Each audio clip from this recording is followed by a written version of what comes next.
Lines மீடியாவுக்கு நீங்கள் அளித்து வரும் ஆதரவுக்கு மிக்க நன்றி. தொடர்ந்து எங்களுடன் இணைந்திருங்கள். லைக் பண்ணுங்கள், சப்ஸ்கிரைப் பண்ணுங்கள், நண்பர்களுக்கு பகிருங்கள். நாம் இணைந்து பயணிப்போம். லைன்ஸ் மீடியா தமிழ் உறவுகளுக்கு வணக்கம். இன்றைய அரசியல் களம் நிகழ்ச்சிக்கு தங்களை அன்போடு வரவேற்கிறோம். நான் வணக்கம். வணக்கம் சின்னா. நீங்கள் வைக்கிற வணக்கம் வந்து ரொம்ப ஸ்பெஷலாக இருக்காம வித்தியாசமாக இருக்கு. ஆமாம், நீங்கள் வேற அரசியலில் பெரிய ஆளாக வருவீங்கன்னு வேற கமெண்ட் போட்டிருக்காங்க. ரொம்ப நன்றி. என்ன பண்ண எப்போவுமே விஜய் மாதிரி இறங்கிட்டீங்க பார்த்தீங்களா? நான் இப்போ விஜயுடைய அரசியல் பயணங்கள் தொடர்ந்து 2வது முறையாக போயிருக்காரு. இவ்வளோ கூட்டங்கள் போகிற திசையெல்லாம் கூட்டம், எங்கே பாரு மக்கள் வெள்ளத்தில் திளைக்கிறாரு விஜய் அப்படின்னு ஒரே இதுவாக பண்ணுறோம். பாதி எல்லாம் வந்து இந்த பயலுக்கு தான், மீடியாக்கார பயலுக்கு பண்ணுற வேலை தான். மீடியாக்காரங்க தான் வந்து என்ன டைட்டில் வைக்கிறதுன்னு தெரியல, மக்கள் வெள்ளத்தில் மிதக்கிறார், இந்த ஆரம்பிச்சு விட்டார், இப்போது குதிக்கிறார், இந்த முடியாமல் நீந்தி சென்றார் விஜய் அப்படின்னு. பொதுவாகவே ஒரு நடிகரை பார்க்குறதுக்கு இயல்பாகவே கூட்டம் வர்றது தான். அது தமிழினத்தோடைய சாபக்கேடு. அந்த சாபக்கேட்டிலேருந்து இன்னும் சாபம் விமோச்சனம் அடையவே இல்லை தமிழினம். அதனால் வர்ற பார்க்க கூட்டம் தான் நம்ம. ஆனால் வந்து விஜய் அவர்களுடைய இந்த 2வது இந்த கூட்டம் வந்து பேச்சு வந்து சிறப்பாக தான் இருந்துச்சு. பாராட்டுக்குரிய பேச்சு தான் அது. திமுகவை போட்டு மிக சிறப்பாக கேள்விக்குள்ளாக்கினார். முதலீடு சம்மந்தமாலாம் வந்து இல்லை, அவர் எங்கே பிரச்சாரம் போனாலும் அந்த மண் சார்ந்த அந்த மாவட்டத்துக்கான மக்கள் பிரச்சனையை பேசுறதுல அந்த மக்கள் ஈஸியாக கனெக்ட் ஆகிடுறாங்க. இதெல்லாம் அப்படியே அண்ணன் சீமான் அவர்களை பின்தொடர்கிறார் விஜய், அவ்வளோதான்.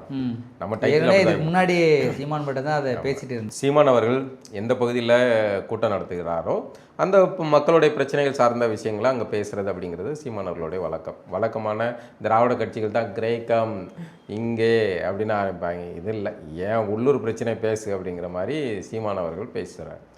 விஜய் அவர்கள் சீமான்கிட்ட இருந்தால் வந்து ஆலோசனை கேட்டுருக்காரு, ஃபாலோ பண்ணி எல்லாம் கேட்டு ஐடியாலாம் கேட்டு கடைசியில் சீமான் முதுகில் குத்திட்டாப்புலான்னு வைங்களேன். இப்போ அப்போ சீமானுடைய இது தான், அதோட சீமான் சேர்த்து போட்டு அடின்னு அடிக்காப்புல. அப்போ சமாளிக்க முடியாமல் இப்போ திராவிட தேசியத்தை ஓரமாக வச்சுட்டு இப்போ தமிழ் தேசியத்துக்கு விஜய் வந்து இறங்கி வராரு. தமிழீழ மக்களை பற்றி பேசுகிறதும் மீனவ பிரச்சனை இதெல்லாம் வந்து சீமான் ஏற்கனவே பேசிட்டு வந்தது தான்.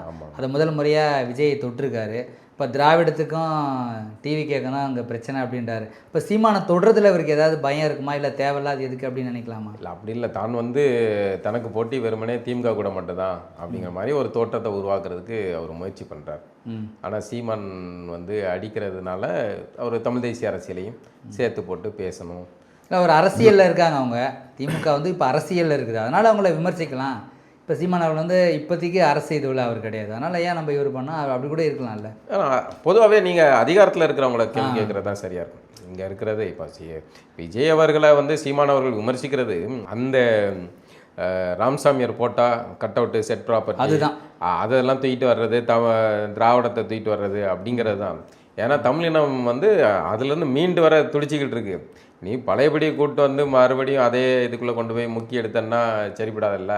அந்த கடுப்பில் போட்டு அடிக்காரு. அதோட வந்து விஜய் அவர்கள் நம்ப வைத்து மோசடி செய்த அந்த விஷயத்துக்கு சீமானை வந்து நம்ப வச்சு இது பண்ணிட்டார் அப்படிங்கிற கடுப்புலனால அவர் அடிக்கிறாரு.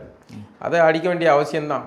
இப்போ விஜய் அவர்களை ஆரம்பத்தில் இதை வந்து சீமான் அவர்கள் செஞ்சுருக்கணும், அதை செய்யலை. அப்போ வந்து விஜய் வந்து அப்படி ஒரு தோட்டத்தை உருவாக்கிட்டார். அண்ணன் நம்ம 2 பேரும் சேர்ந்து செய்யலாம் அப்படின்னு உருவாக்கியிருப்பாப்புல.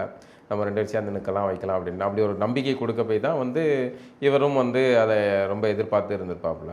இப்போ இப்படி வந்த உடனே இவர் திராவிடத்தை தூக்கிட்டு வராரு அப்படிங்கிறதுனால சீமான் போட்டு அடிக்கிறாரு. இப்போ சீமான் அடித்த உடனே விஜய் வந்து தன்னை தீவிர தமிழ் தேசியவாதியாக காட்டிக்கிறதுக்கான வேலைகள்லாம் வந்து செய்கிறாருன்னு. இந்த கூட்டத்திலே கூட வேலெல்லாம் தூக்கிட்டாரு. இதெல்லாம் இந்த வேலை தூக்குறது முப்பாட்டன் முருகன் அப்படின்னு ஆரம்பித்ததே வந்து சீமான் தான். சரி, இதில் எனக்கு ஒரு டவுட்டு. முருகன் தூக்குனாரு சங்கின்னு சொன்னாங்க, சீமான் எடுத்தாரு அவரை சங்கி அப்படின்னு சொன்னாங்க. இப்போ விஜய் வேல் எடுத்திருக்காரு.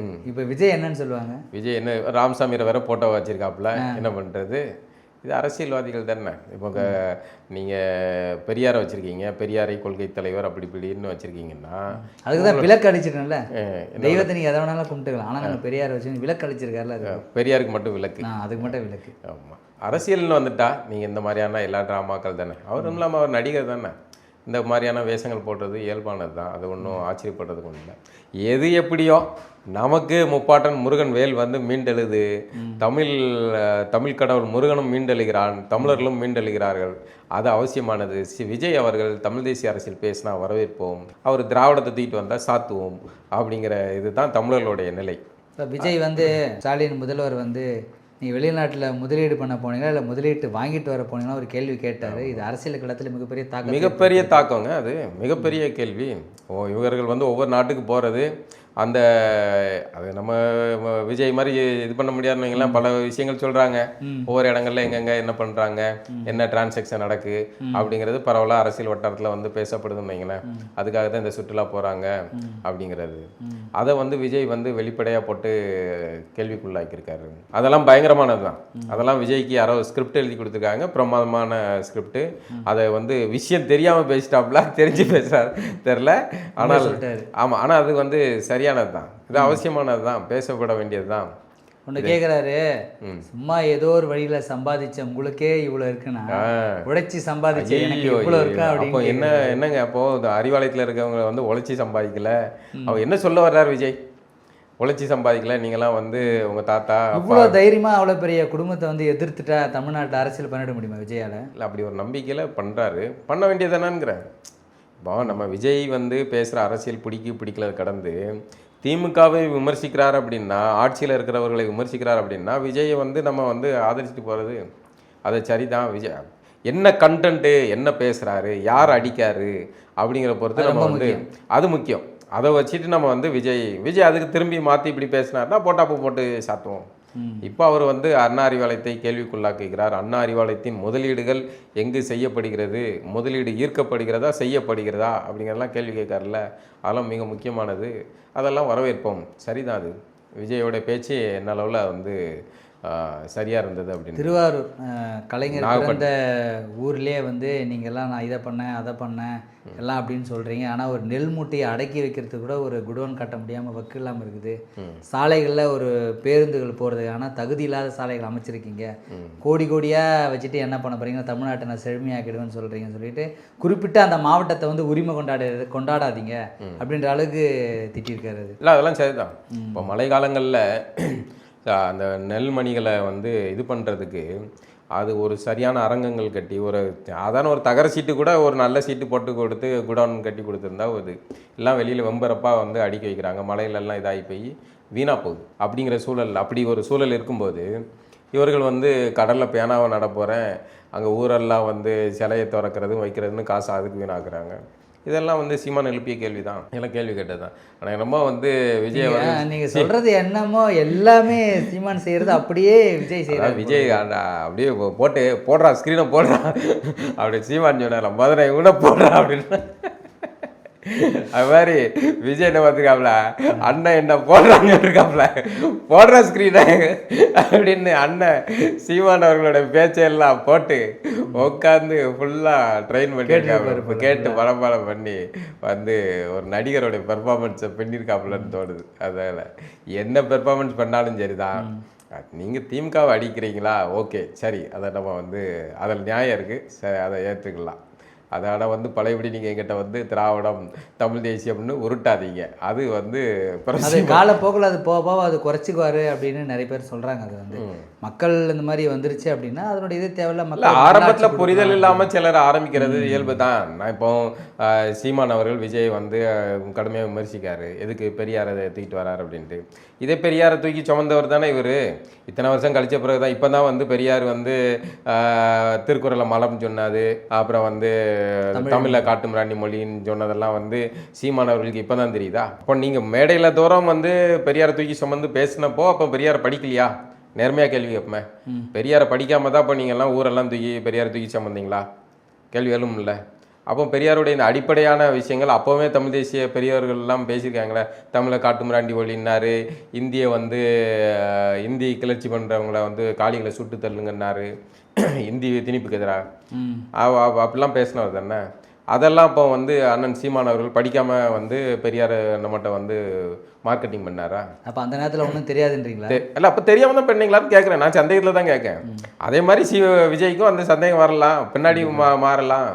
அதனால் இப்போதைக்கு பெரியாரை செட் ப்ராப்பர்ட்டியை கொஞ்சம் ஓரமாக வைப்பா அப்படின்னு சீமான் அவர்கள் சொல்கிறது சரி.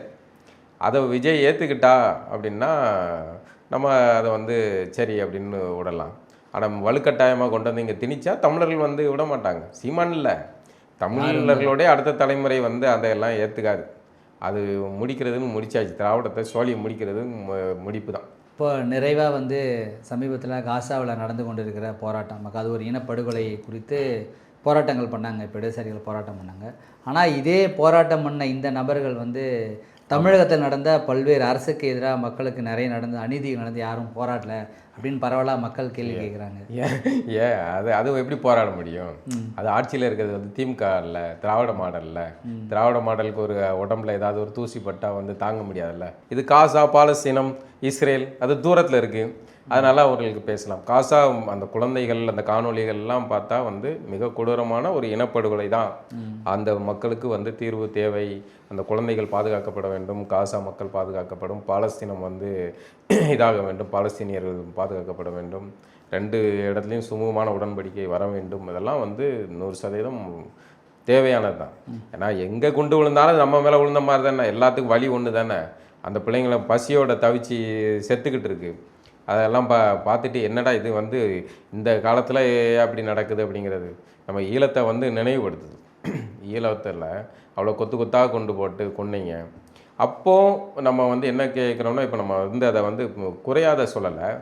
ஆனால் ஈழத்தமிழர்களுக்கு நடந்தால் அங்கே ஒன்றுபட்ட இலங்கைக்குள் தீர்வு அப்படின்னு உருட்டுறீங்க இடதுசாரிகள் குச்சம் இல்லாமல். குறிப்பாக சிபிஎம் தோழர்கள் வந்து ஒன்றுபட்ட இலங்கைக்குள் தீர்வு அப்படிங்கிறது. ஆனால் காசா பாலஸ்தீனம்னா வந்து இனப்படுகொலைன்னு வருது. ஏன் உங்கள் வாயில் வந்து ஈழத்தமிழர்களுக்கு நடக்கிறது இனப்படுகொலைன்னு வரமாட்டேங்குது? அதை ஏன் போர்க்குற்றத்துக்குள்ளே சுருக்குறீங்க நீங்கள்? அதே மாதிரி நம்ம தமிழ்நாட்டில் நடக்கிற என்கவுண்டர்கள் ஆரம்பித்து, அஜித் மாதிரியான அந்த பையனுடைய மரணத்தில் ஆரம்பித்து, காவல் கொலை, இல்லை கவினுடைய மரணங்கள், இல்லை கும்பகோணத்தில் நடக்கிற மரணங்கள், இப்படியான ஆணவ படுகொலைகளில் வந்து அரசை கண்டிச்சோ, அரசு செயல்படாமல் இருக்கிறது கண்டிச்சோ வந்து ஏன் பேசலை? இந்த மாரிமுத்தா ஒருத்தர் வந்து ஒரு பழங்குடி வந்து காவல் நிலையத்தில் வச்சாங்க. ஒரு இதில் அஜித்துக்காவது இந்த பையனுக்கு வந்து பின்னாடி ஒரு ஃபுட்டேஜ்லாம் வச்சிச்சு இது பண்ணி ஒரு பெரிய அளவில் இதாக மாறிச்சு. ஆனால் இந்த மாரிமுத்துவுக்கு என்ன நடந்துச்சு, என்ன இதுங்கிறது தெரில. காவல் நிலைய கொலை அப்படியே பேச்சு மூச்சே இல்லை. இந்த பேச வேண்டிய இயக்கங்கள், இந்த தோழர்கள், இவர்கள்லாம் பேச வேண்டியவர்களில் இவங்கெல்லாம் வந்து திமுகவுடைய அணி சேர்ந்ததுனால அது வெளியவே வரல, பேசலை. இப்போ காசாக்குள்ளது பேசுகிறாங்கன்னா, காசாவில் திராவிட மாடல் ஆட்சியர் தான் பேச மாட்டாங்க. காசாவில் நல்ல காலம் அது வந்து காசா இஸ்ரேல் அப்படின்னு வெளியே போயிடுச்சு. அதனால் இந்த தோழர்களுக்கு வந்து தயக்கம் இல்லாமல் அதை பேச முடியுது.